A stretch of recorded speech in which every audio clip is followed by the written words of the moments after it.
Ya, saudara, terima kasih Anda masih tetap setia bersama kami di Seputar Aceh.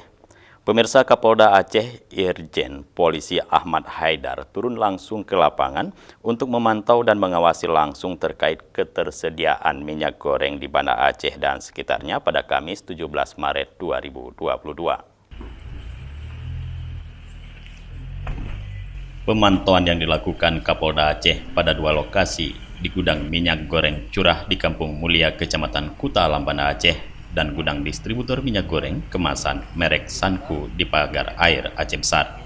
Kapolda Aceh menjelaskan tidak ada penimbunan serta stok cukup untuk masyarakat dan minyak goreng dari dua gudang distributor dijual secara normal dan lancar ke penjual lainnya. Untuk minyak goreng curah tersebut dijual dengan harga Rp14.000 per liter.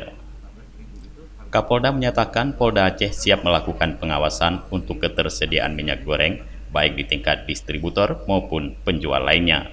Kapolda juga menghimbau masyarakat sebagai pembeli tidak melakukan panic buying seperti membeli minyak goreng sehari-hari hanya 1 liter tiba-tiba membeli 1 kotak. Kapolda juga mengajak masyarakat menyambut bulan suci Ramadan tahun ini secara khusyuk. Untuk menjaga ketersediaan 9 bahan pokok, Polda Aceh membentuk tim terdiri dari Ditreskrimsus, tim pangan, untuk mengawasi jangan sampai ada yang menjual barang-barang kadaluarsa dan lainnya.